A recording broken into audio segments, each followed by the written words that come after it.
what you wanna say to me now. I wanna wake up with you in the morning. Hello, good morning. Welcome back to the TRACY TV. Here we talk about personal development and financial intelligence. And this is the Power Breakfast, exactly 7 a.m. as we do our breakfast book reading. So we are currently reading the book Rich Dad Poor Dad by Robert Kiyosaki, and we're getting to find the financial intelligence tips this morning. I'm glad you are here today. I'm glad you are tuned in, and we're in chapter 4, by the way. The main lesson there is mind your own business. Mind your own business. So let's get into the book reading in a few and see what it is that Robert Kiyosaki is trying to tell us to mind our own business. Thank you.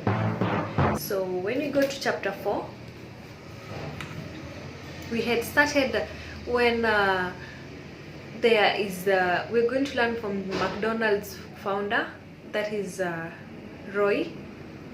No, his name is here. His name is Ray Kroc. So there is Keith, a friend of Robert Kiyosaki, who attends a MBA class in the University of Texas at Austin, and then let's see what they learn from McDonald's co-founder Ray Kroc. Okay, so when we come here, our current education system focuses on preparing today's youth to get good jobs by developing scholastic skills. True or false? True. Their lives will revolve around the wages as described earlier, their income column. And after developing scholastic skills, they go on to higher levels of schooling to enhance their professional abilities. They study to become engineers, scientists, cooks, police officers, artists, writers, and so on. These professional skills allow them to enter the workforce and work for money. But you already learned that the rich don't work for money. What do? They have money work for them. Only the poor and the middle class work for money. There is a big difference between your profession and your business. Often I ask people, what is your business? That's McDonald's founder Ray Kroc. What's your business? And they will say, oh, I am a banker. Then I ask them if they own the bank. And they usually respond, no, I work there. But that instance, they have confused the profession with their business. Their profession may be a banker, but they still need to own their own business. Ray Kroc was clear on the difference between his profession and his business. His profession was always the same. Mike was a salesman. At one time, he sold mixers for milkshakes, and soon thereafter he was selling hamburger franchises. But while his profession was selling hamburger franchises, his business was the accumulation of income producing real estate. A problem with school is that you often become what you study. So if you study, say, cooking, you become a chef. If you study, say, law, you become an attorney, and study of auto mechanics, you become a mechanic, obviously. So the mistake is in becoming what you study is that too many people forget to mind their own business. Too many people forget to do what? To mind their own business. But how? Listen up. They spend their lives minding someone else's business and making that person rich. To become financially secure, a person needs to mind their own business. Your business revolves around your asset column as opposed to your income column. As stated earlier, the number one rule is to know the difference between an asset and a liability. That's in our previous videos. You can always subscribe and watch our previous videos if you haven't subscribed yet. Okay. That is why we hear so often, I need a raise. If only I had a promotion. I'm going to go back to school to get more training so I can get a better job. I'm going to work an overtime. Maybe I can get a second job. I'm quitting in 2 weeks. I found a job that pays more. In some circles, there are sensible ideas. Yet, if you listen to Ray Kroc, you are still not minding your own business. These ideas all still focus on the income column and will only help a person become more financially secure if the additional money is used to purchase income generating assets. The primary reason the majority of the poor and middle class are fiscally conservative, which means I can't afford to take risks, is that they have no financial foundation. They have to cling to their jobs. They have to play it safe. When downsizing became the in thing to do, millions of workers found out their largest so-called asset, their home, was eating them alive. Their asset, called a house, still cost them money every month. Their car, another asset, was eating them alive. The golf club in the garage cost $1,000, were not worth $51 anymore. Without job security, they had nothing to fall back on. Just pause and listen. Pause and think about it again. Think about it again. Let's continue. What they thought were assets could not help them survive in a time of financial crisis. I assume most of us have filled out our credit applications for a banker to buy a house or buy a car. It's always interesting to look at the net worth section. It is still interesting because of what accepted banking and accounting practices allow a person to count as assets. One day, to get a loan, my financial position did not look too good. So I added my new golf clubs, my art collection, books, stereo, television, money suits, wristwatches, shoes, and other personal effects to boost the number in the asset column. But I was turned down for the loan because I had too much investment real estate.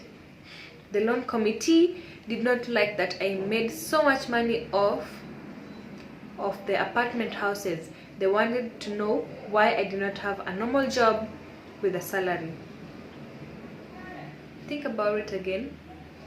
They did not question the Armani suits, golf clubs, or art collection. Life is sometimes tough when you do not fit in the standard profile. Very tough.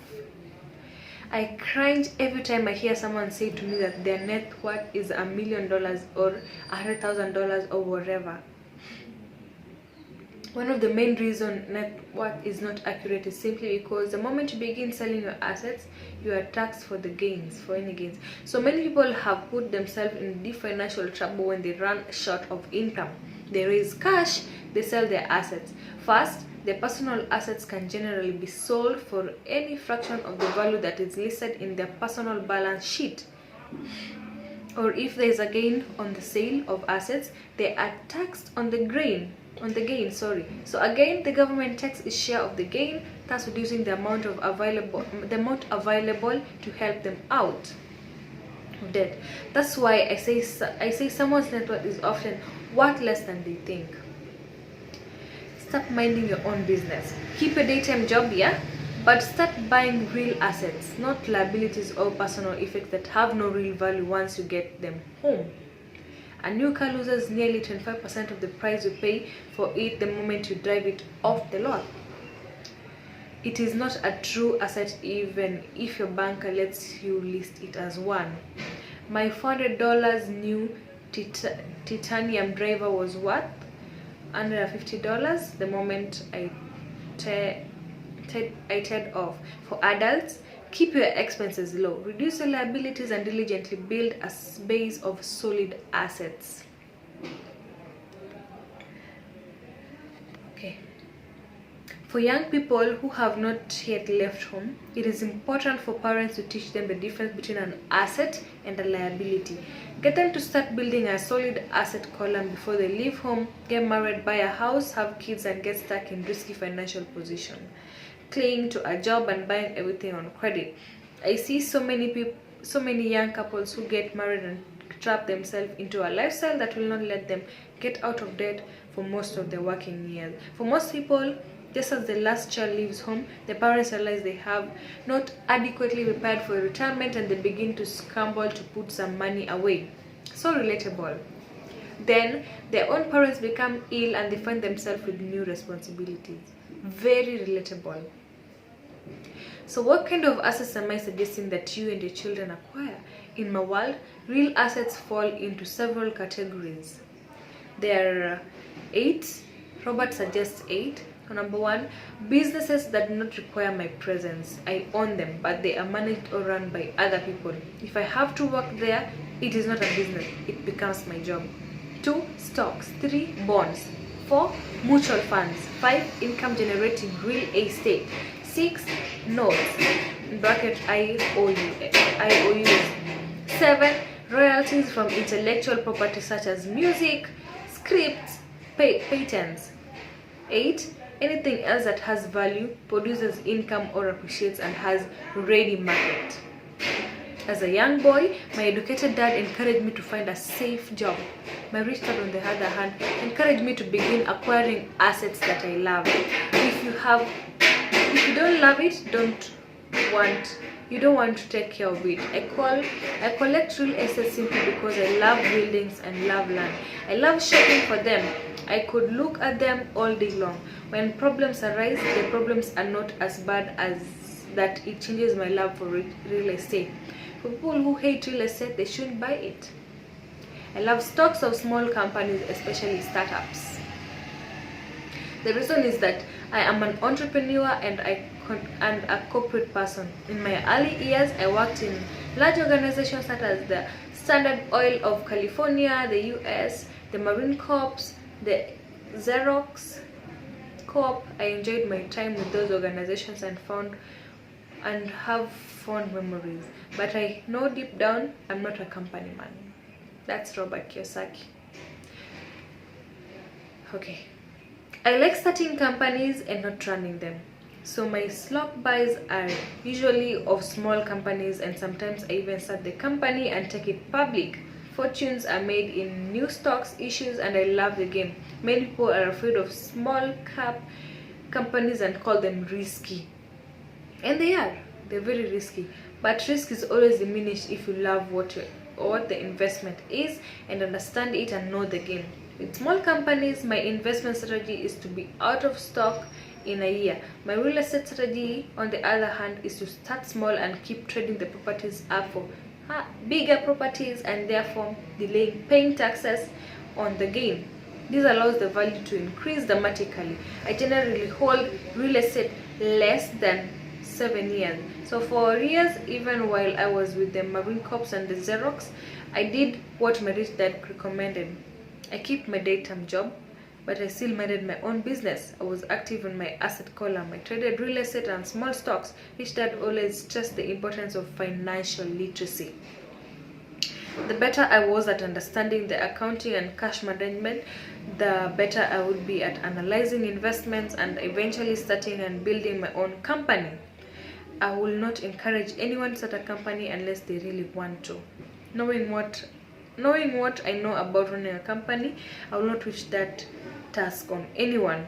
There are times when people cannot find employment where starting a company is a solution for them. The odds are against success. 9 out of 10 companies fail in 5 years. Statistics from Robert Kiyosaki.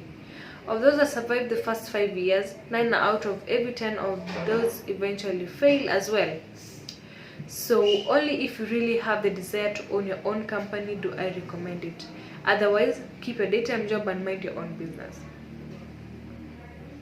When I say mind your own business, I mean build and keep your asset column strong. Once a dollar goes into it, never let it come out. Think of it this way. Once a dollar goes into your asset column, it becomes your employee. The best thing about money is that it works 24 hours a day and can work for generations. Keep your daytime job, be a great hardworking employee, but keep building that asset column. As your cash flow grows, you can buy some luxuries. An important distinction is that rich people buy luxuries last, while the poor and middle class tend to buy luxuries first. The poor and middle class often buy luxury items such as big houses, diamonds, furs, jewelry, and boats because they want to look rich. They look rich, but in reality they're just deeper in debt on credit. The old money people, the long-term rich, build the asset column first, then the income generated from the asset column bought their luxuries. The poor and middle class buy luxuries with their own sweat, blood, children's inheritance. A true luxury is a reward for investing in and developing real asset. For example, when my wife and I had extra money from our apartment houses, she went out and bought her Mercedes. It did not take any extra work or risk on her part because the apartment house bought the car. She did, however, have to wait for it for 4 years while the real estate investment portfolio grew and finally began throwing off enough extra cash to pay for the car. But the luxury, the Mercedes, was true reward because she had proved she knew how to grow her asset column. The car now means a lot more to her than any simple pretty car. It means she used her financial intelligence to afford it. What most people do is they impulsively go out and buy a new car or some other luxury on credit.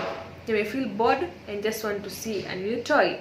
Buying a luxury on credit often causes a person to sooner or later actually resent that luxury because the debt on the luxury becomes an financial burden. Okay, I know there is a way money has. You might be thinking about buying a car in the next few minutes, but there's a way money has emotions control our money and how we think. So this is Robert Kiyosaki's opinion, a very financial mogul, financial guru, and that is his way of thinking about it.